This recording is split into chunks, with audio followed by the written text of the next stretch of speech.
نحمده ونصلي على حبيبه الكريم اما بعد فاعوذ بالله من الشيطان الرجيم بسم اللہ الرحمن الرحیم۔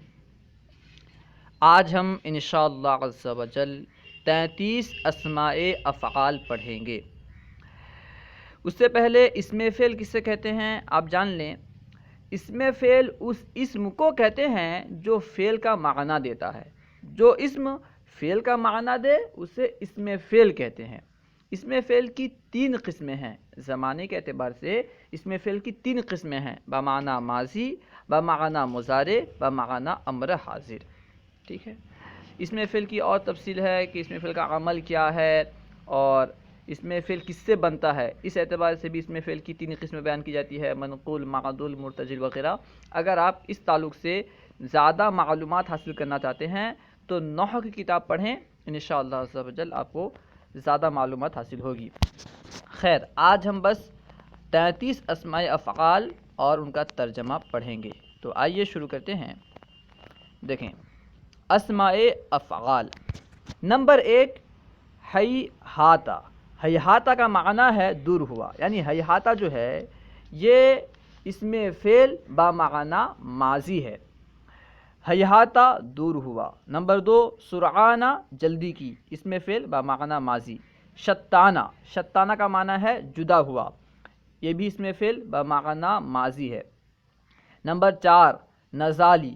نزالی کا معنی ہے اتر۔ نزالی یہ اسم ہے لیکن فعل کا معنی دے رہا ہے، یعنی اتر، یہ اسم فعل بمعنی امر حاضر۔ نمبر 5 رویدہ۔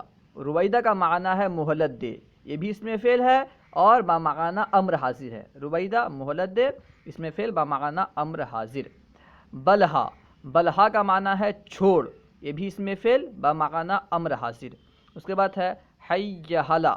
حیہلا اس کا معنی ہے یہ تین اسماء افعال جو ہیں، حیہلا، ہلما، حیتا، لکا، ان تینوں کا معنی ہے آ۔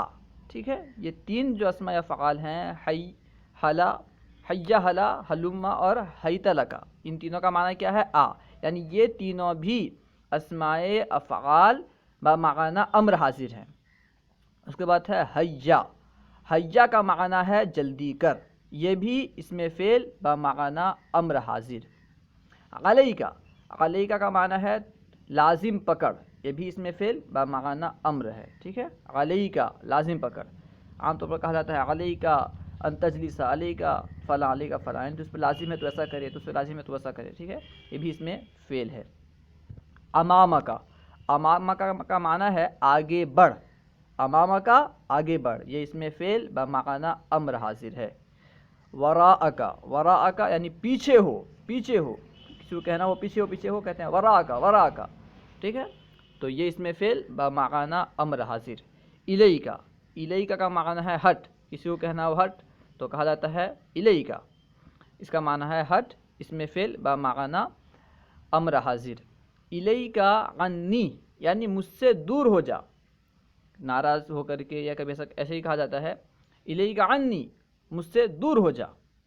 ٹھیک ہے، یہ بھی اس میں فعل بمعنی امر حاضر ہے۔ اس کے بعد ہے الیک الکتاب۔ الیک عنی کا معنی ہے مجھ سے دور ہو جا۔ الیک الکتاب اس کا معنی ہے کتاب پکڑ۔ الیک الکتاب کتاب پکڑ۔ اس کے بعد ہے دونکا۔ دونکا یعنی پکڑ۔ دونکا اس میں فعل ہے، اس کا معنی ہے پکڑ، یہ بھی بمعنی امر ہے۔ علیہ بہ یعنی اسے لا۔ علیہ بہ اسے لا، یہ بھی اس میں فعل بمعنی امر حاضر۔ قط۔ قط کا معنی ہے رک جا۔ قط اس میں فعل ہے، اس کا معنی ہے رک جا۔ ہاتی۔ ہاتی یعنی لا، یہ بھی اس میں فعل بمعنی امر حاضر۔ سہ۔ سہ کا معنی ہے ابھی چپ رہ۔ سہ ابھی چپ رہ، اس میں فعل بمعنی امر حاضر۔ ساہن۔ سا یعنی سا کے سکون، ہا کے سکون کے ساتھ اگر کہیں گے ٹھیک ہے تو معنی ہوگا ابھی چپ رہ، اور اگر سہین کہیں گے اس کا معنی ہوگا کبھی چپ رہ۔ سہین کبھی چپ رہ۔ ماہ۔ ماہ کا معنی ہے ابھی چھوڑ۔ ماہ ابھی چھوڑ، اور مہین کا معنی ہے کبھی چھوڑ۔ ٹھیک ہے، سہ اور ماہ یہ دونوں معرفہ ہیں، سہین اور مہین یہ دونوں نکرہ ہیں۔ ہا، ہا کا معنی ہے پکڑ، ہا یعنی پکڑ، یہ اس میں فعل ہے جس کا معنی ہے پکڑ۔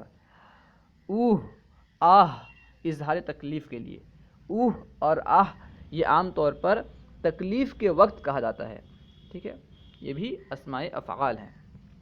واہ، واہا، وئی اظہار تعجب کے لیے، کیونکہ تعجب کے لیے پھر استعمال ہوتے ہیں، یہ تعجب کے لیے استعمال ہوتے ہیں کیونکہ واہ، واہا، وئی، تو یہ بھی گویا کہ اسماء افعال ہیں۔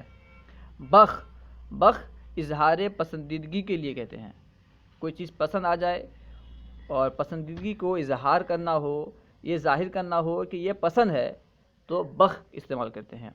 افن، افن اظہار بیزاری کے لیے کہتے ہیں، ٹھیک ہے نا، کسی سے بیزار ہوا کہتے ہیں اف، ٹھیک ہے، اظہار بیزاری، بیزاری کو ظاہر کرنے کے لیے اف کہا جاتا ہے۔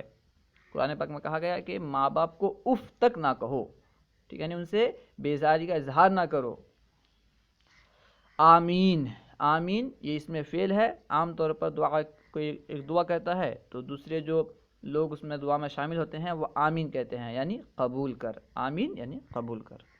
اللہ ورسولہ اعلم، یہ تقریباً 33 اسماء افعال ہیں، آپ انہیں اچھی طرح یاد کر لیں، اپنی کاپی میں لکھ لیں اور ہر ایک کو یاد کر لیں، کیونکہ عام طور پر یہ عربی میں استعمال ہوتے رہتے ہیں۔ بندہ کبھی بھی صحیح طور سے عربی نہیں سیکھ سکتا جبکہ ان سے واقف نہ ہو، کیونکہ یہ استعمال ہوتے رہتے ہیں، اور اگر وہ ان سے واقف نہیں ہوگا، جیسے الیکا ہے، الیکا عنی ہے، تو وہ سمجھے گا کہ یہ حرف جر ہیں، اور حرف جر سمجھ کے ترجمہ کرے گا، ترجمہ غلط ہوگا۔ اس لیے انہیں یاد کر لیں، یاد کر کے ان کا ترجمہ کیا ہے، معنی کیا ہے، انہیں بھی یاد کر لیں، اور اس اعتبار سے جہاں پہ کوئی مشکل عبارت آئے تو وہاں پہ غور کریں کہ ہو سکتا ہے یہ اس میں فعل ہو، انشاءاللہ عز و جل آپ کو آسانی ہوگی۔ اللہ و رسولہ اعلم۔